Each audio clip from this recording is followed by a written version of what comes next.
ঠাকুমা আমার হাতের রান্না খেয়ে বললেন, ঠিক যেন তোর মায়ের হাতের রান্নার মতো হয়েছে। সেটা শোনার পর মনে হলো আমার সার্থকতা এখানেই।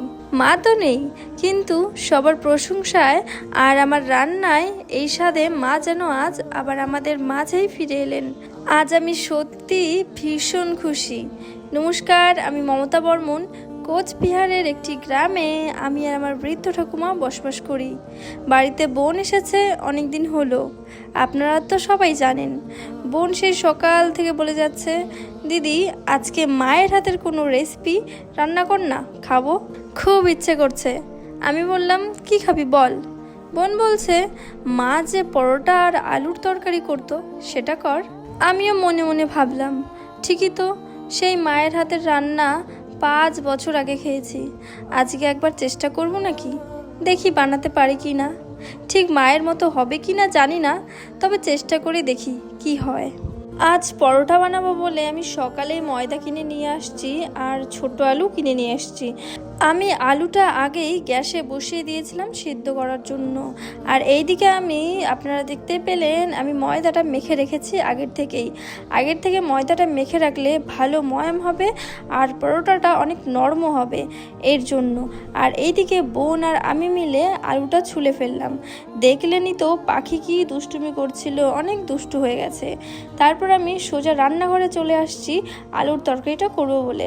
আমরা তো প্রায় অনেক দিন থেকেই নিরামিষ খাচ্ছি, তাই নিরামিষভাবেই তরকারিটা করব। যেরকমটা দেখতে পেলেন, আমি তেলের মধ্যে গরম মশলা আর জিরে, শুকনো লঙ্কা, তেজপাতা ফোড়ন দিলাম।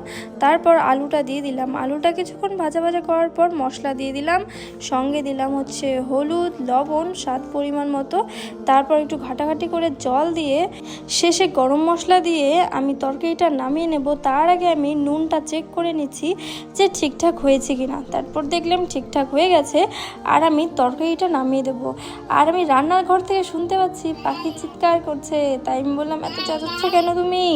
ও আসলে নিচে নামবে, আমার কাছে আসবে, আমার কাছে এসে দুষ্টুমি করবে, ময়দা ধরবে, উলটপালট করবে। এটাই তোর এখন কাজ হয়ে গেছে। ওর সাথে আমি যতই কথা বলবো ততই দেরি হবে।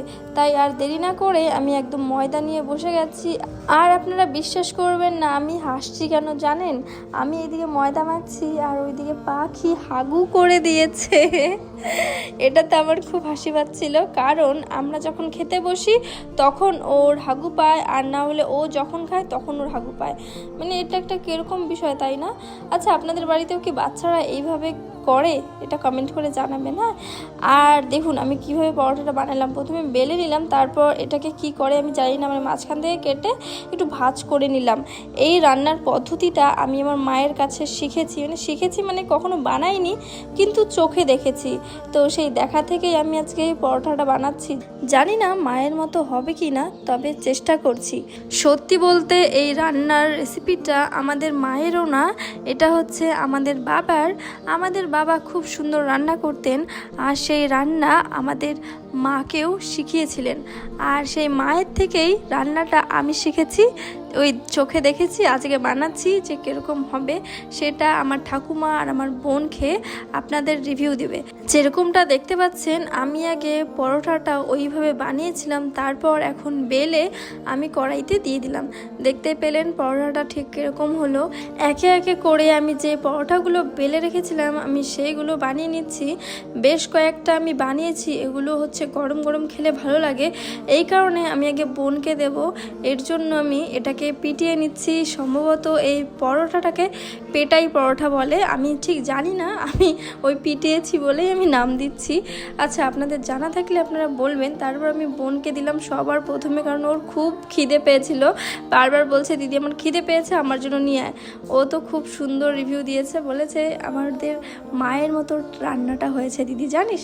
আমাকে বলো তোকে খাইয়ে দেবো। আমি বললাম, না, আমি একবারে শেষে বসে খাবো, প্রথমে খেলে ভালো লাগবে না। তারপর আমি আবার পরোটা বানিয়ে ঠাকুমার কাছে নিয়ে গেছি, আর ঠাকুমা যা বললো আমি তো অবাক হয়ে গেছি। ঠাকুমা তো একদম খেয়েই বলছেন, ঠিক যেন তোর মায়ের হাতের রান্নার মতন হয়েছে, জানিস। সেটা শোনার পর মনে হলো আমার সার্থকতা এখানেই। সত্যি আমি আজ ভীষণ খুশি। খুব চেষ্টা করেছি মায়ের হাতের সেই নিখুঁত স্বাদটা ফিরিয়ে আনতে, আর যখন এটা সাকসেসফুল হয় তখন ভাবুন কীরকমটা লাগে। আমি তো ভীষণ খুশি। এবার আমি খাবো, দেখবো কীরকম হয়েছে।